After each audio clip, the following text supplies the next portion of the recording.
When pruning for roses, you want to tackle dead, damage, disease, and crossing first. Once you have that, then you can begin to shape your plant. And for climbing roses, you can begin to then focus on training it and getting more horizontal branches. Vertical branches are more of a support member on these, and horizontal branches tend to be the ones that end up producing more blooms for you. You also want to try some old wood, which is going to be the real structure of the plant, but also some of the newer wood, and be selective with the ones that you are going to be choosing to keep. For timing of pruning erosion, there's a little saying about waiting for forsythia to bloom. I like to wait a little bit longer than that because the forsythia can still, it's very hardy, as are roses, but it can bloom while there is still some snowfall.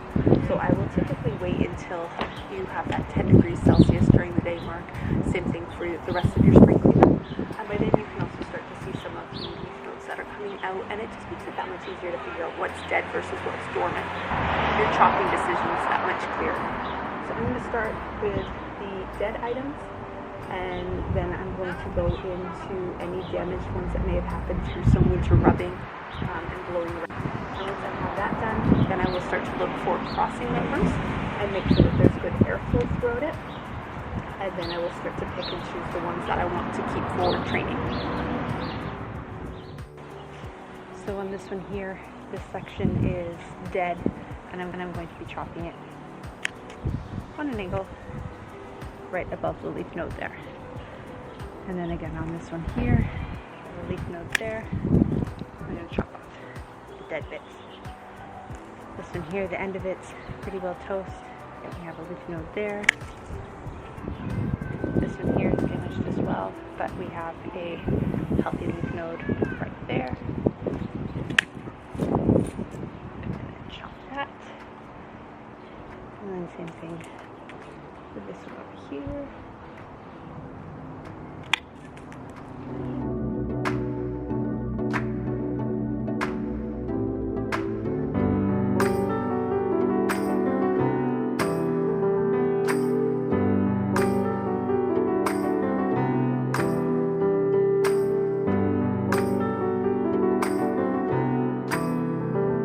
So now that I have chopped off most of the dead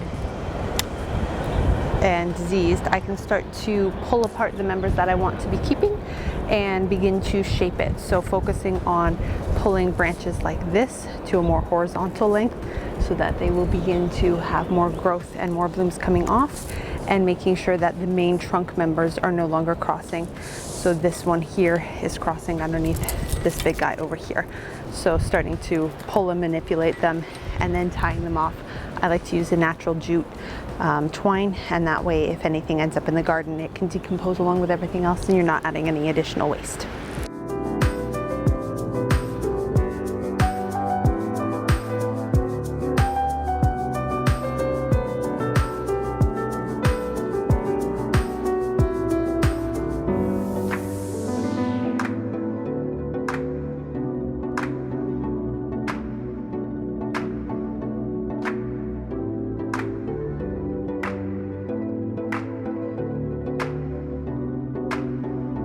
Okay, so here I have the three main stems now separated out into a knot crossing pattern for their base, and I'm now going to start taking their outward branches, picking and choosing which ones I want to keep, and starting to string them horizontally across the arbor here.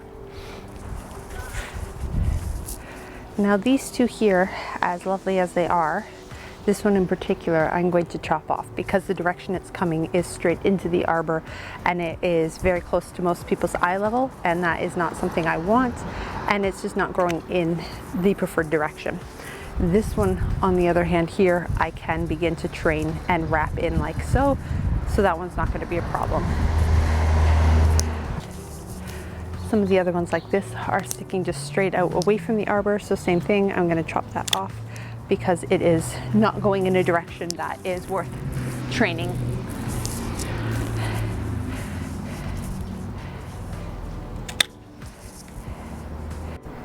Okay, so here we have it. We have our three main trunks coming up from the base, and then the horizontal branches which have all of the leaf nodes on them have now been pulled as horizontal as I could get them, trying to space them out. There are some that are still crossing, but they will do.